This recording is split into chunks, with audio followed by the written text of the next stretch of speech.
Hello and great welcome. चलिए start करते हैं अपनी एक छोटी सी इस वीडियो को, जिसमें मैं आपको बताऊंगी बहुत ही इम्पोर्टेंट आर्टिकल्स को, वो भी ट्रिक के साथ। तो सबसे पहले देखिए, अगर हम बात करते हैं हमारे टोटल फंडामेंटल राइट्स कितने हैं, तो अभी करंटली हमारे जो मौलिक अधिकार हैं वो 6 हैं।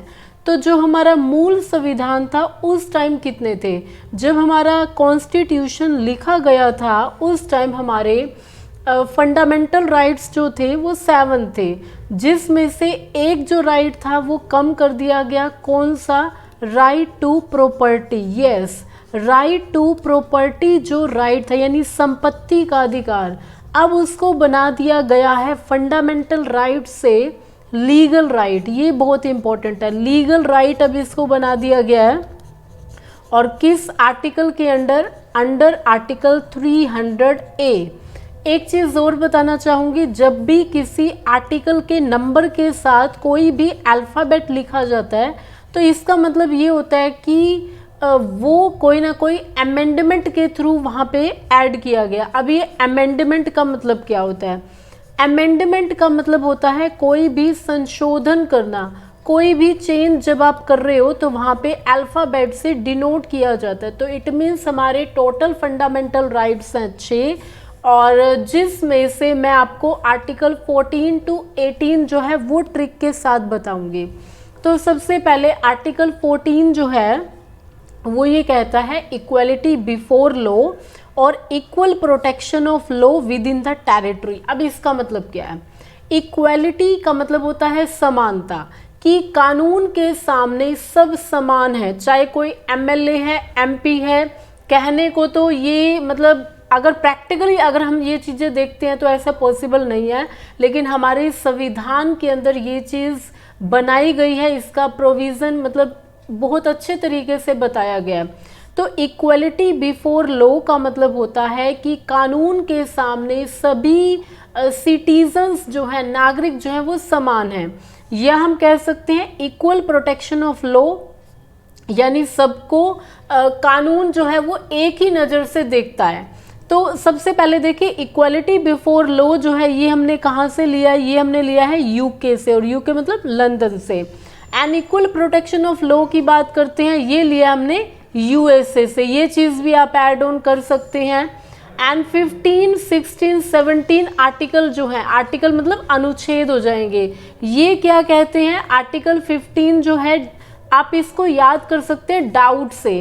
अब आप कहेंगे कि डाउट की जो स्पेलिंग होती है वो होती है DOUBT, तो यहाँ पे बी जो होता है वो साइलेंट भी होता है, लेकिन हम यहाँ पे बी इंक्लूड नहीं कर रहे हैं। 15 का मतलब डी यानी डिस्क्रिमिनेशन, यानी यहाँ पे कोई भी हम कह सकते हैं कि भेदभाव नहीं होगा। जैसे रंग भेद या जेंडर या किसी भी चीज़ पे जो डिस्क्रिमिनेशन होता है सिटीजन्स के साथ, वो नहीं किया जाएगा। अगर ऐसा किया जाता है तो इट मीन्स वो वॉयलेशन हो रही है आर्टिकल 15 की। Then what about the article 16? जो हमें अनुच्छेद है वो 16 क्या कहता है? अपॉर्चुनिटी। अपॉर्चुनिटी जो भी हमें अवसर प्रदान किए जाएंगे, स्पेशली जो गवर्नमेंट सेक्टर है, तो वहाँ पे सबको इक्वली अपॉर्चुनिटी होगी। ऐसा नहीं है कि किसी को स्पेशल प्रायोरिटी दी जाएगी, ऐसा बिल्कुल भी नहीं है। अब वो चीज़ अलग हो जाती है अगर कोई रिजर्वेशन का केस हो जाता है, यानी किसी को आरक्षण मिला हुआ है, तो वो एक अलग केस है। अदरवाइज सबको इक्वली ही ट्रीट किया जाएगा। देन आर्टिकल 17, 17 मतलब खतरा, ऐसे भी याद कर सकते हैं। तो ये है अनटचेबिलिटी, यानी छुआछूत से रिलेटेड, की छुआछूत जो है उसको एबॉलिश किया गया है, ख़त्म करने के लिए कि सब समान है, इक्वालिटी को कहीं ना कहीं फोकस किया गया है। एंड आर्टिकल 18 जो बताता है that is the abolition of title, यानी शीर्षक जो होते हैं उनको खत्म करना। अब ये शीर्षक किस तरह के होते हैं? देखिए, कोई भी राजा महाराजा अपने नाम के आगे नहीं लगा सकता। यहाँ पे एबोलिशन मतलब कानूनी रूप से वो चीज़ें खत्म कर दी गई हैं। आप किन टाइटल्स को लगा सकते हैं? जो टाइटल आपने एकेडमिक्स में जीते हैं, लाइक कोई PhD करता है तो वो अपने नाम के आगे डॉक्टर लगा सकता है, या कोई आपने डिग्री हासिल की उसमें आप डॉक्टर लगा सकते हैं, इंजीनियर लगा सकते हैं। यानी जो भी आपने अपने एकेडमिक्स में वो आपने मेहनत से अर्जित किया है तो वो चीज़ आप यूज़ कर सकते हैं। वहाँ पे कोई भी ऐसा नहीं है कि एबोलिशन ऑफ टाइटल्स होगा। और इसके साथ साथ अगर किसी ने कोई पदक जीता है, लाइक गैलेंट्री अवार्ड्स होते हैं, परमवीर चक्र होता है, या वो आप लगा सकते हैं, उसके लिए कोई मनाही नहीं है। अगर आपको कोई बहुत बड़ा सम्मान मिला है भारत सरकार से, लाइक हम बात करें कि भारत रत्न सबसे बड़ा सिविलियन अवार्ड होता है, वो भी आप लगा सकते हैं। अगर आपने कोई पद्म विभूषण, पद्म श्री, पद्म कोई भी अवार्ड जीता है तो वो आप लगा सकते हैं, वो आप रिसिपिएंट रहे हैं, तो उसके लिए कोई मनाही नहीं है। और इसके साथ साथ आपने देखा होगा, अगर आर्मी में कोई टाइटल आपने जीता है, लाइक अगर मैं एक सीएम का जिक्र करना चाहूँ यहाँ पे, तो और एग्जाम्पल क्लैरिफाई हो जाएगा, ex CM of Punjab captain Amarinder Singh, तो वो अपने नाम क्या के कैप्टन लगा सकते हैं, क्योंकि वो चीज़ उन्होंने मिलिट्री में जीती अपनी सेवाएं देके।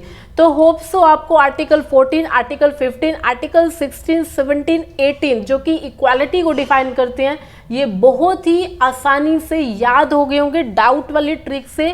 तो मैं यही कहूँगी आप इन्हीं चीज़ों को यूज़ करते रहिए। तो थैंक यू सो मच, जय हिंद, जय भारत। और ट्रिक कैसे लगी ये भी ज़रूर बताइएगा।